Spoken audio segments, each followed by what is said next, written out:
assistimos o primeiro vídeo do valor da causa, explicando como ele funciona, e aí ficou faltando, então, essas opções avançadas aqui, que elas são por benefício, certo? Isso é importante falar. Algumas não, uma ou duas ali são específicas para todo o cálculo, mas as outras são bem específicas para cada tipo de benefício que a gente está inserindo aqui. Então, olha só, a gente tinha inserido, não é mais aquela situação. Podemos fazer isso daqui, vamos voltar no cálculo da RNI. Vamos abrir aquele cálculo que a gente tinha feito lá do PCD anteriormente. Vamos clicar no botão do valor da causa para ele me abrir aquele cálculo que eu tinha antes. Ó, esse aqui, que é os do 100 mil com 18. Mas assim, ó, aqui tem um botãozinho opções avançadas. Nele tem várias opções já marcadas aqui. Isso aqui também é por benefício. Se eu botar um benefício com LOAS, ele vai desmarcar algumas opções, especialmente essa do 13º aqui. Mas vamos ver cada uma delas, o que modifica no cálculo. Primeiro, reajuste proporcional. Todo benefício concedido, ele aplica o próximo reajuste de acordo com a sua DIB. Então, se eu desmarcar isso daqui, ó, ele vai aplicar um reajuste integral. Vamos simular uma situação aqui. Digamos que o benefício ele é de, desculpa, junho de 2022. Dá uma aqui, junho de 2022, e ele é acima do salário mínimo, ele era R$ 2.000. Vamos ver o resultado do cálculo? Marca bem aqui, ó, janeiro de 2023, 0,93, tá? Aí ele passou de 2.000 para 2018. Agora, se eu venho aqui, desmarco essa opção e mando calcular, passou para 5,93, 2.118. Esse aqui é o reajuste integral para o benefício que foi concedido anteriormente. Mas quando é que eu vou desmarcar a sua opção? Isso é uma revisão? Não, não, não. Isso aqui somente aplica em situações muito específicas. Eu tenho uma pensão, por exemplo, tá? Que eu tenho um benefício anterior lá, que o Sebrae já recebe há 10 anos. E aí a minha pensão foi concedida em junho de 2022. Vamos pensar assim. Minha pensão foi concedida em junho de 2022. E aí, a partir dali, ela tem que receber o reajuste integral. Ela não tem que ser proporcional à DIB dela, porque ela é apenas uma evolução do benefício anterior. Então, ela sendo uma evolução do benefício anterior, do benefício de origem, ela tem que receber o seu reajuste integral. Então, por isso que a gente desmarca essa opção desse tipo de situação. Então, são casos, tá? Uma invalidez que tem um auxílio-doença lá que ele já recebia há bastante tempo, e aí o reajuste dele tem que ser integral, etc. Então tem que ver. Geralmente a gente desmarca nesses benefícios derivados. Tem um benefício de origem, um benefício derivado, e aí ele não recebeu o proporcional e vai receber o integral. São situações muito específicas. Reajustar o valor do benefício. Se eu quiser fazer um cálculo, eu quero cobrar 2.000 sem reajustar o valor do benefício, eu posso fazer isso daí também. É um desmarco aqui, ó, e ele não vai sofrer reajuste nenhum. Ó, vai ser sempre o valor de 2.000. Também posso fazer isso daí. O prorata na data de início e data de cessação é esse detalhezinho aqui, ó. Se é do dia 15, eu tenho que pagar proporcionalmente. Ó, aqui ficou um valor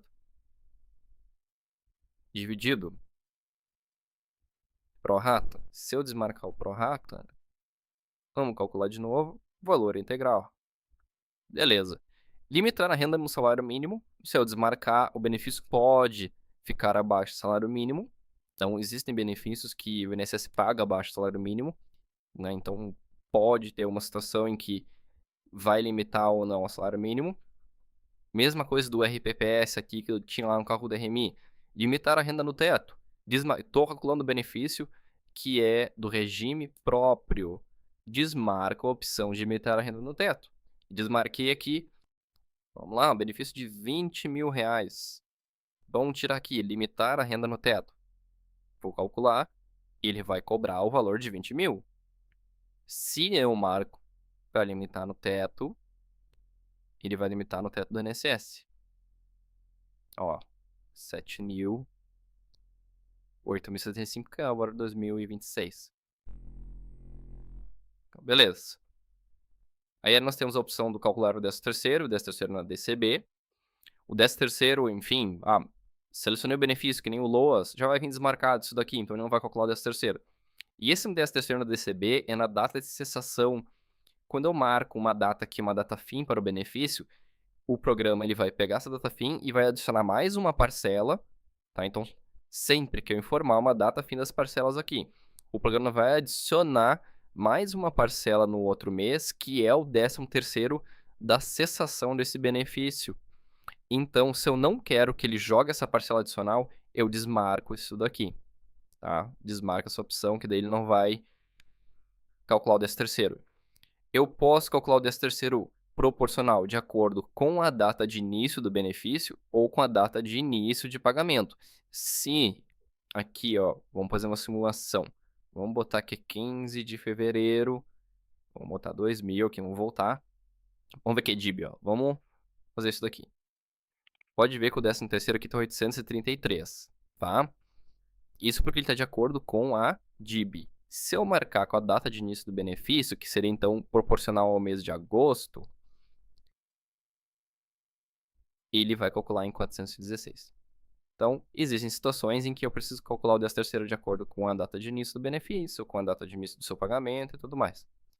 Esse calcular coeficiente teto aqui é para os benefícios que tiveram a sua limitação, né, no momento da concessão do benefício. Isso é muito comum lá nos benefícios lá de 94, 95, antes até, que a média do salário de contribuição dava muito superior e o salário de benefício era limitado ao teto. Então, tinha uma diferença que deveria ser aplicado no próximo índice de reajuste. Nas revisões do teto, essa opção aqui ela é bastante utilizada. Ele vai fazer uma pergunta aqui, ele vai perguntar qual é o salário de benefício lá na época, né? Qual era a média dos salários lá na época.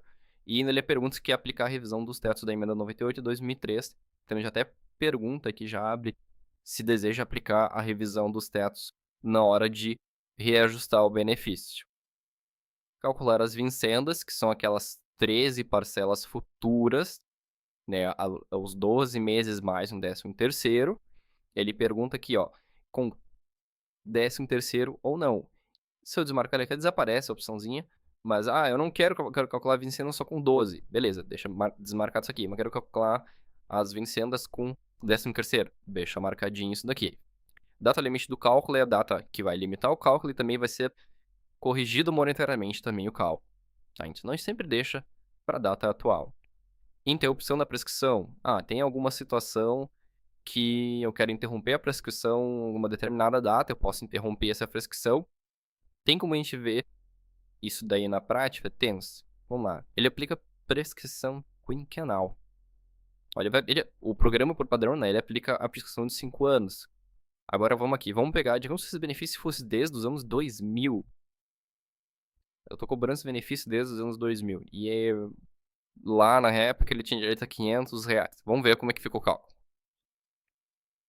Olha só. Prescrito. Quando é que começa a pagar? Quando é que começa a INSS a dever para o segurado? Janeiro de 2021. Janeiro de 2026, retroar 5 anos, janeiro de 2021. Esse segurado aqui, ele solicitou alguma revisão ou algo administrativamente lá em 2019. Vamos pensar assim, ele tem que cobrar 5 anos antes de 2019. Beleza? Vamos fazer essa alteração. A gente vem aqui, interrompe em janeiro de 2019, vamos pensar assim, mandamos calcular, o valor subiu substancialmente, por quê? Ele começou a cobrar as parcelas, elas não estão prescritas a partir daqui, janeiro de 2014. Então, se eu informei a interrupção em 2019, ele retroagiu 5 anos, eu tenho aqui 2014. Zerar parcelas negativas. Se eu tenho um benefício que eu estou cobrando e um benefício recebido com valor maior, nas diferenças ele vai dar um valor negativo. Eu posso zerar. Quando o valor dá negativo, eu posso zerar. Isso daí, é só marcar essa opção aqui.